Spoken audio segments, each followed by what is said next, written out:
आज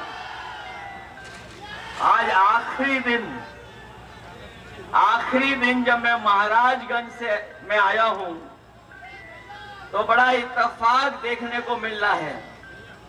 हमारे पत्रकार साथी जानते होंगे और यहाँ जितने लोग हैं, जागरूक लोग हैं, वो जानते होंगे। इधर पता नहीं क्या हो गया दिल्ली वालों को। जो हमारे प्रधान सांसद जी हैं वो आजकल न जाने क्यों मां के पीछे पड़े हुए हैं। जो मां शब्द है, जो हमारे दिल्ली वाले प्रधान सांसद जी हैं, पता नहीं क्यों जो शब्द मां है उसके पीछे पड़े हुए हैं। और जब से उन्हें घबराहट हुई है, न केवल वो खुद डगमगाए हैं बल्कि उनकी जबान भी लड़खड़ाई है।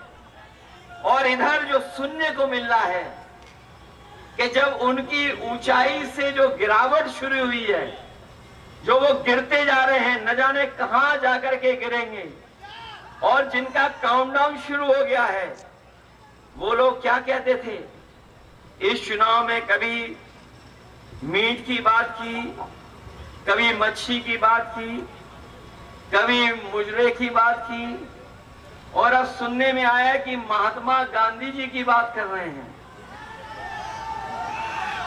ये जितने शब्द इन्होंने बोले हैं ये सब एम से शुरू होते हैं, मां से शुरू होते हैं। लेकिन ये एम शब्द के पीछे तो पड़े हैं, लेकिन मैं देख रहा हूं इस बार एम से महाराजगंज भी है, मां से महाराजगंज भी है। वो अगर उधर पीछे पड़े हैं तो महाराजगंज भी वाले भी इन भारतीय जनता पार्टी के लोगों के पीछे पड़े हैं। जब तक जमानत जब्त नहीं होगी तब तक महाराजगंज के लोग शांति से बैठने वाले नहीं हैं। कि अब वो दूर कहीं चले गए हैं। सुना है परिणाम आने से पहले ही दूर चले गए थे, कहीं तपस्या के लिए दूर चले गए हैं। क्योंकि उन्हें भी तो कहना है आखिरी में जब परिणाम नहीं आएगा कि हमारी तपस्या में कुछ कमी रह गई थी। इसलिए साथियों, मैं आपसे निवेदन और अपील करने आया हूं। इन्होंने 10 साल में हर बात दे रहे थे। जो लोग 400 पार का नारा दे रहे थे, बताओ 7वें चरण तक आते आते वो नारा अपना भूल गए कि नहीं भूल गए? और न केवल नारा भूल गए हैं, अब उन्हें डर सता रहा है कि कहीं 400 न हार जाएं। और सच्चाई तो यही है। हमने आपने थोड़ी देर में समझने की कोशिश की। सोचिए उन्होंने क्या नारा दिया? नारा दिया 400 पार। हम लोग बाद में समझ में आया कि 400 पार का मतलब हुआ कि 543 में 400 पार मतलब 143 सीटें। 400 हार मतलब 143। और सच्चाई तो यह है कि जनता का गुस्सा 7वें आसमान पे पहुंच गया है और 140 करोड़ की जनता इनको 140 सीटों के लिए तरसा देंगे। पूरे खजाने के मंत्री हैं। ये बात जानते हो कि नहीं जानते हो? ये बात समझ में आ रही कि नहीं आ रही? ये वाले जो मंत्री हैं ये पूरे खजाने के मंत्री हैं, वित्त मंत्री हैं। सोचो इनके पास कितने खजाने की चाबी है। पूरे देश के पैसे का, इंतजाम के, खजाने का हिसाब किताब है इनके पास। बताओ महाराजगंज को क्या मिला इतने दिनों में? बताओ महाराजगंज के, सही बताना आप लोग, सच बताओ क्या मिला आपको? बताओ। क्या आपकी चीनी मिल चालू हो गई? क्या आपकी महंगाई कम हो गई? क्या आपकी नौकरी मिल गई नौजवानों को? और जो बड़े बड़े आयोजन किए थे इन्होंने दिल्ली में, लखनऊ में, विदेशों में, कि निवेश आएगा निवेश आएगा। बताओ कहीं कोई कारखाना लगा हो तो बता दो महाराजगंज में। बताओ बिजली महंगी हो गई कि नहीं हो गई? और जब बिल आता होगा तो बताओ आपको करंट लग रहा है कि नहीं लग रहा है? आपके आरक्षण को छीनने का काम हुआ है सरकार में कि नहीं हुआ है?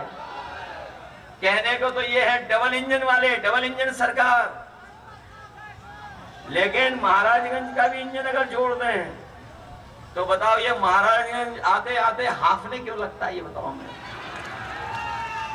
भाई, कहते हैं डबल इंजन की सरकार है। कितने इंजन की सरकार? डबल इंजन की। एक बगल का इंजन और एक दिल्ली वाले इंजन, और यहां का भी इंजन थोड़ा बहुत जोड़ दो तो बताओ ये हाफने क्यों लगते हैं महाराजगंज आते आते? इसलिए आप सबसे हम निवेदन करने आए हैं, आज चुनाव का आखिरी दिन है। आज के बाद ये बड़ा इत्तेफाक है इस बार, आज आखिरी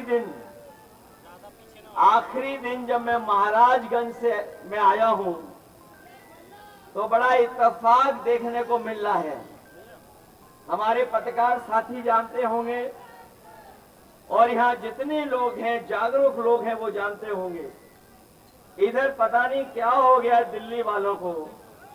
जो हमारे प्रधान सांसद जी हैं वो आजकल न जाने क्यों मां के पीछे पड़े हुए हैं। जो मां शब्द है, जो हमारे दिल्ली वाले प्रधान सांसद जी हैं, पता नहीं क्यों जो शब्द मां है उसके पीछे पड़े हुए हैं।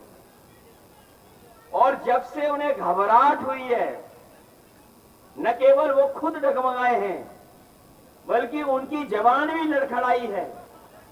और इधर जो सुनने को मिल रहा है कि जब उनकी ऊंचाई से जो गिरावट शुरू हुई है, जो वो गिरते जा रहे हैं, न जाने कहां जाकर के गिरेंगे, और जिनका काउंटडाउन शुरू हो गया है, वो लोग क्या कहते थे इस चुनाव में? कभी मीट की बात की, कभी मच्छी की बात की, कभी मुजरे की बात की, और अब सुनने में आया कि महात्मा गांधी जी की बात कर रहे हैं। ये जितने शब्द इन्होंने बोले हैं ये सब एम से शुरू होते हैं, मां से शुरू होते हैं, लेकिन ये एम शब्द के पीछे तो पड़े हैं। लेकिन मैं देख रहा हूं इस बार एम से महाराजगंज भी है, मां से महाराजगंज भी है। वो अगर उधर पीछे पड़े हैं तो महाराजगंज में वाले भी इन भारतीय जनता पार्टी के लोगों के पीछे पड़े हैं जब तक जमा दिया। लेकिन आज महाराजगंज में हम लोग भरोसा दिला के जा रहे हैं कि अपने किसान भाइयों को भरोसा दिला के जा रहे हैं कि 4 जून के बाद जब सरकार बनेगी तो अपने किसानों का और गरीबों का पूरा कर्ज माफ होगा। और जिस दिन परिणाम आ रहा है आप जानते होंगे, 4 जून को मंगल है और मंगल ही हो जाएगा उस दिन। 4 जून को है कौन सा मंगल है कि नहीं है? मंगल होने जा रहा है। और जिन्होंने कहा था कि अच्छे दिन लाएंगे, वो अच्छे दिन तो नहीं ला पाए हैं, लेकिन 4 जून को जब हारेंगे तो देश के सुनहरे दिन होंगे, हमारे आपके खुशियों के दिन होंगे।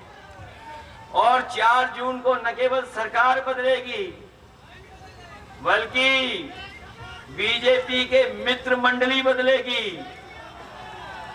4 जून को मंगल के दिन न केवल मित्र मंडली बदलेगी, मंत्रिमंडल बदलेगा और मीडिया मंडल भी बदल जाएगा। और मीडिया वालों के लिए भी 4 जून खुशखबरी वाला दिन है। इनके लिए भी आजादी का दिन है। उस दिन ये भी आजादी मनाएंगे। बताओ आप लोग आजादी मनाओगे कि नहीं मनाओगे? चेहरे से तो लग रहा है कि अभी से ही ये खुशी मनाने लगे हैं। और मुझे जनता का समर्थन तो दिख ही रहा है, लेकिन हमें अपने प्रेस के साथियों का भी समर्थन लग रहा है। इसका मतलब ये हुआ कि महाराजगंज इस बार पलटने जा रहा है, बदलने जा रहा है, बीरेन चौधरी जी को जिताने जा रहा है। वो इसीलिए भाई जा रहा है कि इस बार दिल्ली से सरकार में जो लोग हैं वो हटने जा रहे हैं। मैं एक एक चुनावी जनसभा में उपस्थित आदरणीय बुजुर्ग, किसान भाई, माताएं बहनें, नौजवान साथी और पत्रकार बंधुओं का बहुत बहुत धन्यवाद और आभार प्रकट करता हूं। रख करके भी आप लोग जो समर्थन दिखा रहे हैं, सहयोग दे रहे हैं, मुझे पूरा भरोसा है कि इस बार इंडिया गठबंधन के प्रत्याशी बीरेन चौधरी जी ऐतिहासिक वोटों से जीत करके जाने वाले हैं। बीजेपी के लोगों ने न केवल लोकतंत्र को खतरा पैदा किया है, बल्कि आरक्षण पे भी हमला किया है। न नौकरियां देना, न रोजगार देना, और केवल जनता को गुमराह करना। और अपने हार के डर से बीजेपी के बड़े बड़े नेताओं की भाषा बदल गई, और पता नहीं क्यों जितने भी एम से शब्द आते हैं उसके पीछे बीजेपी पड़ी हुई है। लेकिन इस बार महाराजगंज का भी शुरुआत एम से होती है। महाराजगंज के लोग बीजेपी को सबक सिखाने का काम करेंगे। प्रधानमंत्री नरेंद्र मोदी चुनाव के बीच में कन्याकुमारी प्रार्थना के लिए जा रहे हैं, क्या कहेंगे? वो जो जा रहे हैं, बाद में हारने के बाद किसी को तो दोष देना पड़ेगा ना, तो कहेंगे कि कहीं ना कहीं उनकी पूजा में थोड़ी कमी रह गई थी। इस बार परिणाम इंडिया गठबंधन के पक्ष में आने वाला है।